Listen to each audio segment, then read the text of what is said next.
Leptin, cortisol, serotonin, melatonin, ये वो बहुत सारे हार्मोन्स के नाम आपने सुने होंगे, ये ऐसा हो जाएगा, वो ऐसे हो जाएगा। तो आज मैं आपको बताने वाली हूँ कि आज की जनरेशन में जो स्लीप डिसऑर्डर, स्लीप से रिगार्डिंग जो इश्यूज हैं, उसको रिसर्च क्या कहता है कि वो किस तरीके से फर्टिलिटी को आपकी स्पॉइल करता है, बिगाड़ता है।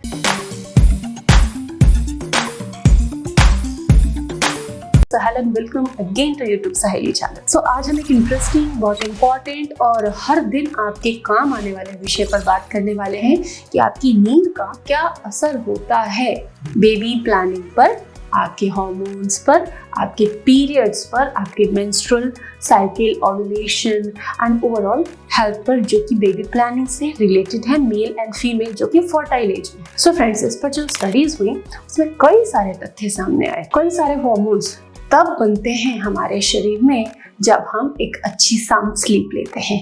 लेकिन आज का सिनेरियो क्या है उसे हम देखते हैं। रात के 11 बजे के बाद बहुत ज्यादा लोग एक्टिव हो जाते हैं सोशल मीडिया पर। बेड पर लेट गए, लाइट भी बंद कर दी, लेकिन मोबाइल ऑन है और उसमें आप सोशल मीडिया प्लेटफॉर्म्स पर चैट कर रहे हैं, कुछ काम कर रहे हैं, देख रहे हैं, दिन भर के अपडेट्स ले रहे हैं, या फिर आप अपने ऑफिस के प्रोजेक्ट पर काम कर रहे हैं। तो आपको वही टाइम मिलता है कि आप सोने से पहले कोशिश करते हैं कि यस, आज का पेंडिंग निपटा कर तभी सोएं। लेकिन आप रात को लेट सोए, फिर आप सुबह लेट उठे, टाइम से उठे, लेकिन इसमें कहीं ना कहीं बॉडी की जो क्लॉक है उसके अकॉर्डिंग चलने वाली क्वालिटी स्लीप को आपने खो दिया। बॉडी की क्लॉक सूर्यास्त के बाद स्लीप का टाइम होता है, तो सूर्यास्त के 2-3-4 घंटे बाद आपको सोना चाहिए, जैसे कि 9 बजे के बाद में सो जाना चाहिए। 9 से 10 के बीच एक टाइम होना चाहिए जब हम सो जाएं और सूर्योदय के समय तक हमें उठ जाना चाहिए। लेकिन ये बायोलॉजिकल क्लॉक हम फॉलो नहीं कर पा रहे हैं because of lifestyle issues, because of ambition, because of study, because of social media addiction. Then ऐसे में पीरियड्स की इरेगुलरिटी, लड़कियों में पीसीओडी जो कि बढ़ती चली जा रही है, ओव्यूलेशन ना होना एंड न्यूट्रिशनल इश्यूज भी इसके साथ होते हैं, आई से रिलेटेड इश्यूज भी हो रहे हैं, स्ट्रेस बढ़ रहा है। रिगार्डिंग इनफर्टिलिटी का एक बड़ा कारण बन गया है स्लीप डिसऑर्डर,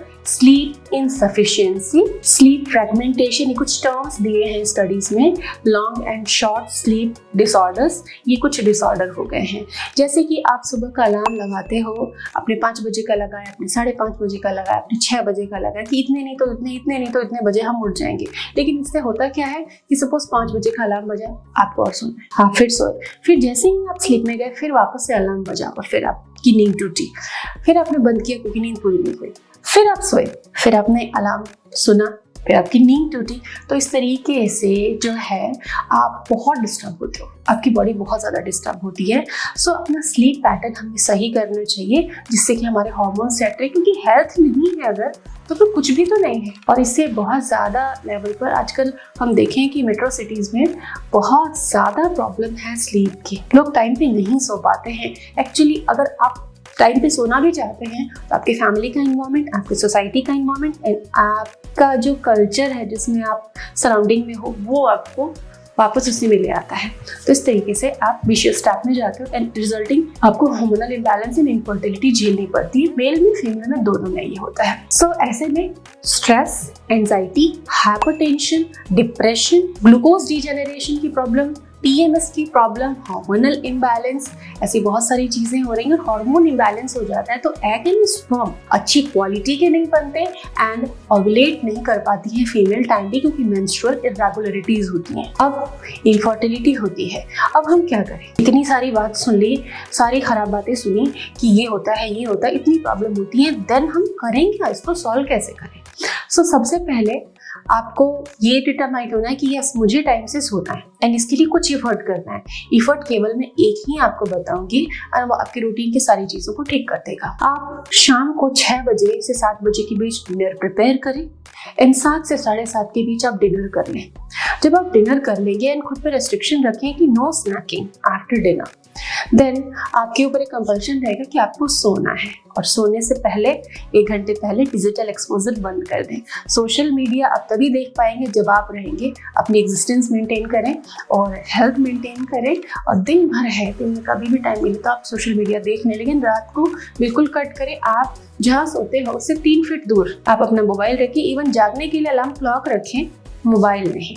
मोबाइल को आप रूम के बाहर भी रख सकते हैं, ये भी एक चॉइस है आपके पास। तो इस तरीके से क्या होगा कि आपको मोबाइल की लत छूट जाएगी। टाइम से खाना खाया, फिर आपको टाइम से सोना रहेगा, अदरवाइज फिर आपको भूख लगेगी। तो एक कंपल्शन में डालें खुद को, जो कि गुड है, गुड कंपल्शन है, और वो आपको हेल्दी रूटीन में मेंटेन करेगा। तो इस तरीके से आप बहुत सारे disorder, hormonal imbalance, PMS, stress, anxiety और डिप्रेशन और बहुत सारे हेल्थ इश्यूज आप झेलते हो, उन सबसे आप बच जाओगे केवल एक स्लीप को ठीक करके। इस टॉपिक पे बहुत ज़्यादा बात नहीं हुई है, बहुत ज़्यादा फेमस टॉपिक नहीं है, लेकिन इंपॉर्टेंट बहुत ज़्यादा है, इसलिए मैंने आपको शेयर किया। एंड आप भी दूसरों को जरूर शेयर करें।